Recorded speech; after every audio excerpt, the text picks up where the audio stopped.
Welcome back with the remaining video of spotting errors, rules of spotting errors that were remaining, and I told you that we would be doing it in the next video, so here is the video. Okay, we had done 17 rules in our last video, so starting with the rule number 18. अच्छा, अब ये हम wrong use कर जाते हैं, not only but also, ये जो हमेशा साथ में यूज़ होता है। बस एक चीज़ किया करें इसमें, और कुछ भी नहीं है, सिर्फ़ और सिर्फ जैसे यहाँ पर आपने वर्ब को पहले लगाया हुआ है और नॉट ओनली को बाद में लगाया हुआ है, तो ये ना यूज़ किया करें। पहले नॉट ओनली लगा कर फिर आप उसका वर्ब बता दें। He not only lost his shoes but also his books, this is the right way and that one is the wrong way. सिर्फ़ और सिर्फ ये डिफरेंस है, इसके अलावा कुछ भी नहीं है। सिर्फ वर्ब को इधर से उधर करना भी हमारा गलत हो जाता है, तो इस चीज़ पे थोड़ा फोकस करें और ये आपने माइंड में रखनी है कि ये इस तरह से यूज़ होगा। Now come to rule number 19। To का यूज़ेज शायद मैं यहाँ बता चुकी हूँ या फिर शायद मैं क्लास में बता चुकी हूँ, पर मैं बता चुकी हूँ। जो TOO यूज़ होता है ये नेगेटिव सेंस में यूज़ होता है, ना कि पॉजिटिव सेंस में। अगर मैं किसी को कहती हूँ कि यू आर टू ब्यूटीफुल, तो मतलब मैं उसको क्रिटिसाइज़ कर रही हूँ, मैं उसको पॉजिटिव वे में नहीं कह रही कि, या फिर अगर मैं कहती हूँ दिस इज़ टू मच, तो टू मच वहाँ पर मैं ये कहना चाह रही हूँ कि बहुत ही ज़्यादा हो गया, बस हो गया, बहुत हो गया। ऐसे ही इस एग्जाम्पल में देख लें, द पैलेस, यहाँ पैलेस से प्लेस नहीं है, पैलेस मतलब महल, तो the palace is too pleasant to look at. अब ये इनकरेक्ट हो जाता है, क्योंकि देखिए अगर मैं किसी चीज़ की तारीफ़ कर रही हूँ तो मुझे वहाँ पर टू नहीं लगाना, फिर मैं कह सकती हूँ द पैलेस इज़ वेरी, या फिर सो प्लेजेंट या very pleasant to look at, मतलब वो देखने के काबिल है, ऐसा है कि उसको देखा जाए। तो मतलब मैं तारीफ़ कर रही हूँ, और तारीफ़ के लिए मैंने आपको बताया कि हमें नहीं यूज़ करना है। इस तरह के सेंटेंसेस हम नहीं फाइंड कर पाते कि इनमें क्या मिस्टेक है, क्योंकि वो बहुत ही सिंपल और बिल्कुल छोटी सी जो मिस्टेक्स होती हैं ना, ये दी जाती हैं स्टूडेंट्स को कंफ्यूज करने के लिए। तो ये चीज़ें छोटी छोटी आपने स्किप नहीं करनी, मैं बार बार यही रिपीट करती हूँ, इसी वजह से करती हूँ कि यही चीज़ें हम स्किप करते हैं। बड़े बड़े हम रूल्स याद कर लेते हैं, ये छोटे छोटे रूल्स हम भूल जाते हैं, फिर हमारे यहाँ पर आंसर्स गलत हो जाता है। तो ये चीज़ नहीं छोड़नी है। Now come to rule number 20। अब रूल नंबर 20 में ये चीज़ है कि एल्डर और ओल्डर और एल्डेस्ट कहाँ यूज़ करना है, ये हमें पता होना चाहिए। ओल्ड की ही डिग्री होती है कंपैरेटिव, एल्डर और ओल्डर, फिर एल्डेस्ट आ जाती है सुपरलेटिव डिग्री। तो ये वाली जो डिग्री होती है एल्डर या फिर ओल्डर, ये दो अलग अलग जगहों पे यूज़ होती है। ये तो हमें पता है कि कोई चीज़ बहुत पुरानी है तो हम उसको ओल्डर कहते हैं, लेकिन अगर कोई एज में बड़ा है तो उसको एल्डर कहते हैं। लेकिन ज़रूरी नहीं है सिर्फ़ और सिर्फ ये डिफरेंस हो, इसके अलावा भी एक डिफरेंस है जो कि आपको यहाँ पर मेंशन किया गया है। इस एग्जाम्पल की तरफ देख लें, आपको समझ में आ जाएगा। जैसे फर्स्ट वाला है माई ओल्डर ब्रदर इज़ प्रोटेक्टिव, उसमें इनकरेक्ट आ रहा है my elder brother is protective. देखें, एल्डर ब्रदर मतलब मेरा बड़ा भाई है, मुझसे एज में बड़ा है।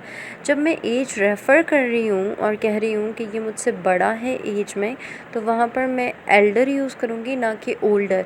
हाँ, ओल्डर मैं तब कर सकती हूँ जब मैं कहूँ he is 2 years older to me, he is 3 years older to me. तब करोगे जब आप किसी से अपनी एज या अपनी से किसी और की, या फिर किसी और से किसी और की एज कंपेयर कर रहे हो। लेकिन यहाँ पर जब आप कह रहे हो someone is elder to you, तो अब आप बस बता रहे हो कि वो मुझसे बड़ा है, फिर कितना बड़ा है ये नहीं बता रहे। लेकिन आप ये बताओ ना कितना बड़ा है, तो आप एल्डर नहीं कहोगे। तो आप अगर ईयर्स भी मेंशन कर रहे हो, 3 year 2 year 4 year जो भी, तो आप ओल्डर यूज़ करोगे, ना कि एल्डर, और इस चीज़ को भी माइंड में रखना है। Now come to the next rule which is rule number 21। यहाँ पर कह रहे हैं all the adjectives referring to the same noun must be in the same degree of comparison. अब ये एक्चुअली हमें ये बताना चाह रहा है कि जो भी एडजेक्टिव्स हैं, जो भी जिस तरह के भी, अगर मैं कह रही हूँ सुपरलेटिव डिग्री यूज़ कर रही हूँ किसी बच्चे के लिए, तो मुझे, अगर मैं कंटिन्यूस सेंटेंस में ये सुपरलेटिव डिग्री रखती हूँ तो वो करेक्ट रहेगा। लेकिन अगर मैं सुपरलेटिव डिग्री पहले लगा देती हूँ, फिर उसी में कह देती हूँ कि वो ही इज़ वाइज़र, या फिर कहती हूँ कि ही इज़ मोस्ट इंटेलिजेंट, फिर मुझे वाइज़र नहीं कहना पड़ेगा, वाइजेस्ट कहना पड़ेगा। तो मुझे सुपरलेटिव डिग्री अगर ले रही हूँ तो वो मुझे कंटिन्यू रखनी है, कंपैरेटिव ले रही हूँ तो वो कंटिन्यू रखनी है। मतलब जो डिग्री आप ले रहे हो ना, आपको वो डिग्री एक सेंटेंस में कंटिन्यू रख के फिर स्टॉप करके फिर दूसरा सेंटेंस स्टार्ट करना है। ऐसा नहीं हो सकता कि आप सारी डिग्रीज़ एक ही सेंटेंस में ले लो। कॉमास लगा के। सो यहाँ पर जो एग्जांपल दिया हुआ है इसको एक दफ़ा देख लें। एक और चीज़ माइंड में रखनी है कि एक ही नाउन की बात हो रही हो तब। अब एक ही नाउन की कैसे, जैसे इस सेंटेंस में देख लें, मैं कह रही हूँ he is the most handsome and wiser student of the class. देखें, जब मैंने द मोस्ट हैंडसम लगाया मतलब मैंने उसको सुपरलेटिव डिग्री में रख दिया, फिर मैं उसको वाइजर कह रही हूँ मतलब कंपैरेटिव डिग्री में रख रही हूँ। तो कंपैरेटिव डिग्री और सुपरलेटिव डिग्री एक ही इंसान के लिए ना यूज़ करें। अब इसको मुझे करेक्ट कैसे करना पड़ेगा, अगर मैं कह रही हूँ द मोस्ट हैंडसम मतलब मैंने सुपरलेटिव डिग्री यूज़ की है, तो मुझे वहाँ वाइजर की जगह पे भी सुपरलेटिव डिग्री ही लेनी है। एज वाइजर को मैंने कर दिया wisest. Now it's correct. Now come to rule number 22। इसमें ये है कि एडजेक्टिव्स हैं कुछ, जैसे unique, ideal, perfect, complete, universal, entire, extreme, ये मेंशन किए हुए हैं क्लियरली क्योंकि ये एग्जैक्ट आते हैं। और ये ऐसे एडजेक्टिव्स हैं जो यहाँ पर लिखा हुआ है do not admit the comparative degrees. Definition से ही समझ जाएं, क्योंकि वो क्या करते हैं, हमेशा वो सुपरलेटिव डिग्री में ही रहते हैं, इनकी कंपैरेटिव डिग्री नहीं होती। यूनिक की क्या कंपेयर करूँ किसी से मैं, अगर मैं कह रही हूँ कोई यूनिक है तो ऑलरेडी वो डिफरेंट है, ऑलरेडी अलग है। आइडियल है, आइडियल तो हर कोई नहीं हो सकता, कोई एक ही हो सकता है। यू आर परफेक्ट अगर किसी को कह रही हूँ, या फिर कहूँ you are perfect then him, वो रॉन्ग हो जाएगा क्योंकि मैं कंपेयर नहीं कर सकती कि उससे ज़्यादा परफेक्ट हो। नहीं, आप परफेक्ट हो मतलब आप फ्लॉलेस हो, आप में कोई फ्लॉ ही नहीं है, आप में कोई कह सकते हैं कि मिस्टेक ही नहीं है। तो ये वाले जो वर्ड्स होते हैं ये हम एक हिसाब से देख लें कि हमेशा ये एक ही डिग्री में यूज़ होते हैं, ये कंपेयर नहीं किए जाते ये जो भी वर्ड्स हैं। और भी मैं सेंटेंस में एग्जाम्पल के तौर पर यूज़ करके दिखा देती हूँ आपको। अब ऑलरेडी एक चीज़ कंप्लीट है, उसको मैं क्या कंपेयर करूँ किसी से। यूनिवर्सल है, यूनिवर्सल भी पूरी दुनिया को ले रहा है, तो उसको क्या कंपेयर करूँ। एंटायर मैं कह रही हूँ entire room is filled with, कोई भी चीज़ ले लें, entire room is filled with bad fragrance या बैड स्मेल, तो वहाँ पर भी मैं क्या किस चीज़ से कंपेयर करूँ। एंटायर तो entire, for example you are entirely motivating. अब एंटायरली मोटिवेटिंग तो पूरे का पूरा हो गया, उसको क्या चेंज करूँ मैं। या एक्सट्रीम, एक्सट्रीम भी होता है हद से ज़्यादा लेवल, मैंने आपको पहले भी इसकी मीनिंग बताई हुई है। चीफ CEO भी कभी देखें एक ही होता है किसी कंपनी का, चीफ एग्जीक्यूटिव ऑफिसर, बहुत सारे नहीं होते, तो कंपेयर कर ही नहीं सकते किसी को। तो ये वाले वर्ड्स कंपैरेटिव डिग्रीज़ में आते ही नहीं हैं क्योंकि ये सुपरलेटिव डिग्री में होता है। अब देखें एग्जाम्पल में कैसे दिया हुआ है, he is the most perfect boy. मैं ऑलरेडी परफेक्ट कह रही हूँ, उसको मोस्ट परफेक्ट करने की क्या ज़रूरत है, ये रॉन्ग हो जाता है। He is the perfect boy is fine. अब it is the most complete assignment, भाई ऑलरेडी कंप्लीट है, कंप्लीट को मोस्ट कंप्लीट क्या होता है, बस असाइनमेंट कंप्लीट है, सिंपल।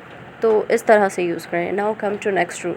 इस रूल में ये है कि ये वाले जो नाउन्स आपको दिए गए हैं, जैसे गोल्ड है, सिल्वर है, आयरन है, कॉटन, डायमंड, प्लास्टिक, ये सारे जो हमें हम कह सकते हैं कि अर्थ से मिलते हैं या एक्सट्रैक्टेड आइटम्स होते हैं जो हमें नेचुरली प्रोड्यूस होते हैं, ये वाले नाउन्स नेचुरली प्रोड्यूस का याद कर लें। कॉटन भी आ जाता है इसमें। ये हमेशा सिंगुलरली ही ट्रीट किए जाते हैं, ना कि प्लूरल। गैसेस हो गई, पानी हो गया, मिल्क हो गया, ये सारी चीज़ें जो भी, इनको हम सिंगुलरली ही करते हैं, ना उसमें एक वर्ड मैंने ऐड नहीं किया, ज्वेलरी, JWELLERY। हम हमेशा कहते हैं jewellery is expensive, jewellery are नहीं लगाते, तो वो भी सिंगुलर ही काउंट होती है। और ये सारे एग्जाम्पल्स तो आपने देख लिए हैं, जैसे gold is expensive, water is healthy, oxygen is important, ये सारे आ जाते हैं इसमें। और इनके अलावा जो भी एग्जांपल्स हैं इनको देख लें थोड़ा सा। Now come to rule number 24। अब यहाँ पे कह रहा है when the material noun is countable, जब काउंटेबल है कोई नाउन, ये चीज़ माइंड में रखें, its usage become plurals too. जैसे अगर काउंटेबल है, पहले मैंने कहा था कि अगर अनकाउंटेबल है, मतलब वाटर को आप काउंट नहीं कर सकते, सैंड को आप काउंट नहीं कर सकते, तो वहाँ पर आप अनकाउंटेबल चीज़ें, लेकिन काउंटेबल है तो आप उनको प्लूरल कर सकते हो और उनके साथ प्लूरल वर्ब भी लगा सकते हो। ये हमारा रूल है कि अगर सिंगुलर सब्जेक्ट है तो सिंगुलर वर्ब लगाएं, अगर प्लूरल सब्जेक्ट है तो प्लूरल वर्ब लगाएं। ये मैंने वीडियो पोस्ट की हुई है सब्जेक्ट वर्ब अग्रीमेंट पे, उसको भी देख लीजिएगा। स्पॉटिंग एरर्स में वो भी बहुत इंपॉर्टेंट है। ये 3 वीडियोस अगर आपने कवर कर ली ना, आपका स्पॉटिंग एरर्स का पूरा पोर्शन कवर हो जाएगा, आपको इधर उधर भागने की नीड ही नहीं होगी क्योंकि मैंने सारे रूल्स सब कुछ एक जगह पे कलेक्ट किया हुआ है। अब बस एक दफ़ा मैं आपको ये एक्सप्लेन भी कर देती हूँ। जैसे डायमंड्स काउंट कर सकता है, 8 डायमंड, 10 डायमंड, तो डायमंड्स R लगा दिया। यहाँ ब्रिक्स और स्टोन्स कह रहे हैं। ब्रिक्स और स्टोन्स भी, ईंटें और पत्थर भी आप काउंट कर सकते हैं। इस वजह से प्लूरल किया हुआ है, या जैसे एग्जांपल लिखा हुआ है my house is made up of BRICS and stones, तो वो फ़ाइन है, रॉन्ग नहीं है। अगर कहूँ my house is made up of brick and stone, वो रॉन्ग हो जाता है। सेकंड वन मैंने यहाँ मेंशन नहीं किया हुआ, लेकिन second one is wrong. Now come to similar sounding words. ये एक एडिशन है, ये सिर्फ एक्स्ट्रा बता रही हूँ कि जो साउंड सिमिलर देते हैं वर्ड्स, उनको हम होमोफोन्स कहते हैं। लेकिन इस रूल में भी ये, जैसे कुछ वर्ड्स हैं प्रैक्टिस और प्रैक्टिस, एडवाइस और एडवाइस, इन वर्ड्स का कोई इतना ज़्यादा इम्पॉर्टेंट एम्फेसाइज नहीं है, पर आ सकते हैं। अगर आ जाता है तो आपको एटलीस्ट नॉलेज होनी चाहिए। इनमें कोई फ़र्क ही नहीं होता, बस नाउन और वर्ब का होता है, और वो बस आप माइंड में रख लें कि कौन सा वाला नाउन है और कौन सा वाला वर्ब है। देखें, जो एंड हो रहा है सी से, वो आपका नाउन है। जो एंड हो रहा है एस से, वो आपका वर्ब है। वहाँ पर सिर्फ और सिर्फ आपको ये चीज़ माइंड में रखनी है कि आपको नाउन कहाँ पुट करना है। स्ट्रक्चर आता है सेंटेंस का तो आपको पता लग जाएगा। अगर गलत पुट किया हुआ हो तो आप स्पॉट कर लेंगे एरर, या फिर एरर फाइंड कर लेंगे। अच्छा, अब आ जाएँ बोथ ए एंड एन। ये आपको पता है ए और एन क्या होते हैं, अ और एन क्या होता है। ये होते हैं हमारे जो हम कहते हैं कि हमारे ये हैं आर्टिकल्स। और आर्टिकल्स कहाँ पर यूज़ होता है ये हमें आराम से पता होता है। अ यूज़ होता है जो वर्ड्स हमें साउंड प्रोड्यूस करें कॉन्सोनेंट्स का और उनसे शुरू हों तो उनके साथ अ लगा देते हैं। लेकिन जहाँ पर जो वर्ड साउंड प्रोड्यूस करता है वाउल का, असल में वाउल है ये नहीं है। हमारा सारा फोकस होता है साउंड पे, ना कि लफ्ज़ों पर। हमारा साउंड पे फोकस होता है। अगर साउंड में वाउल है, या ये याद कर लें अलिफ से शुरू हो रहा है साउंड, तो बस वो वाउल है। क्योंकि ये हमारे एक अच्छी बात है कि हम ट्रांसलेट कर सकते हैं उर्दू। कुछ लोग कहते हैं कि ट्रांसलेट करना अच्छी बात नहीं है, मैं कहती हूँ कि कभी कभार अच्छी बात भी होती है, not all the time, but कभी कभार वो आपको हेल्प कर जाता है। अब बच्चे कंफ्यूज हो जाते हैं कि हम कहाँ से समझे वाउल का साउंड। वाउल का साउंड तो यूनिवर्सिटी भी दे रही है, यो का साउंड दे रही है, लेकिन वो वाले में एन नहीं लगता, अ लगता है।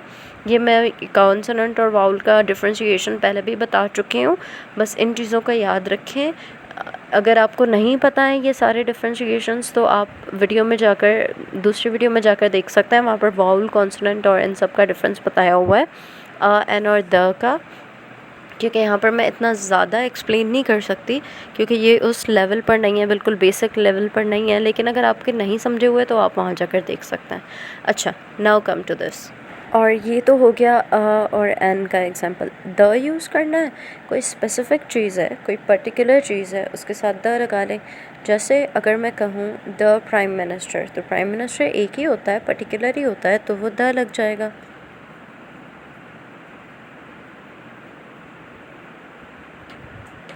अब हाँ, ये भी माइंड में रखना है कि जैसे कोई नेचुरल रिसोर्स है तो उनके साथ आपने द लगाना ही लगाना है। नेचुरल रिसोर्स से क्या मुराद है, सन, अर्थ, ग्लोब, तो वहाँ पर आपने लगाना ही होता है the sun, the earth, the globe, the moon, या फिर द किसी रिवर का नाम ले रहे हैं तो वहाँ पर भी आप द लगा लें, क्योंकि वो स्पेसिफिक है, वो एक ही है उनके जैसा। सन तो एक ही है ना, दूसरा सन है नहीं। मून तो एक ही है। द सैटर्न, द यूरेनस, जब आप प्लैनेट्स के भी नेम ले रहे हैं तो आप उनके साथ द लगाएंगे। इवन जब हम कंट्रीज़ की बात करते हैं तो हम कंट्रीज़ के साथ लगा सकते हैं, लेकिन अगर आप स्पेसिफाई नहीं कर रहे हो, मतलब ऑलरेडी उस कंट्री का नाम ले लिया, तो आपको लेने की कहने की ज़रूरत नहीं है द।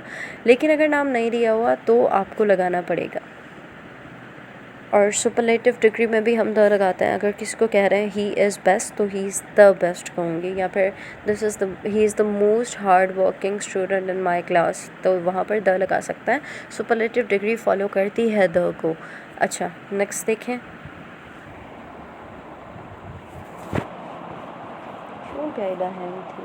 प्रॉपर नाउन और कॉमन नाउन। प्रॉपर नाउन वो होता है जब हम किसी चीज़ का नाम ले लें। कॉमन नाउन वो होता है जब हम नाम नहीं ले रहे किसी चीज़ का। तो प्रॉपर नाउन्स के साथ आपने द नहीं लगाना है, कभी भी नहीं कहना I love the Pakistan, I love Pakistan. हाँ, आप कंपेयर कर रहे हो फिर आप कह सकते हो कि इन कंट्रीज़ में से इससे, तो आप कह सकते हो, वरना नहीं कह सकते। जैसे my name is Asmat, simple, my name is the Asmat, that's incorrect. Come to common noun. हाँ, अब मैं कह रही हूँ कि वो लड़की जो मेरे लिए वेट कर रही है उसको बुलाओ। अब मैंने कॉमन से कलेक्ट किया है। अगर मैं कहती कॉल मारिया, तो मैं क्या कॉल द मारिया कहती? ऑब्वियसली नहीं कहती।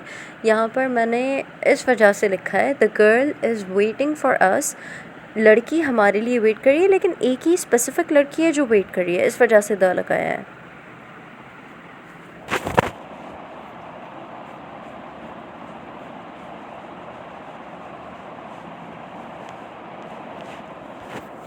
अब कुछ के माइंड में ये आया होगा कि नहीं, हमने द देखा है किसी के नेम के साथ या कुछ। वो हम तब लगाते हैं जब हम कोई मेटाफर लगा रहे हैं, एल्यूजन्स लगा रहे हैं, मतलब मैं उसको हाईलाइट करना चाहती हूँ, मैं उसको एक्स्ट्रा बताना चाह रही हूँ, ठीक है, तब हम लगाते हैं। फर्स्ट एग्जांपल में जैसे मैंने किसी को हद से ज़्यादा, या तो मैंने उनकी क्वालिटी को ही चेंज कर दिया या तो उसको रिलेट कर रही हूँ। फॉर एग्जांपल अगर कहें Hashim is the tiger of my team, अब मैं उसको क्या रियल टाइगर बता रही हूँ? नहीं, मतलब वो स्ट्रॉन्ग है, तब मैं द लगा सकती हूँ। जैसे मैंने एक और एग्जांपल में लिखा हुआ है Radha is the Hitler of her class, मतलब वो इतनी खड़ूस है, उसको मेटाफर्स यूज़ करके बता रहे हैं। जब हम मेटाफर्स यूज़ कर रहे होते हैं, एक्चुअली हम चीज़ों को एग्जैजरेट कर रहे होते हैं, एग्जैजरेट करके बढ़ा चढ़ा के बता रहे होते हैं, तो तब हम लगा सकते हैं। आई होप आप सबको सारे रूल्स आ गए होंगे, but if there is a question you can comment down, and yes, do like, share the video and subscribe to the channel.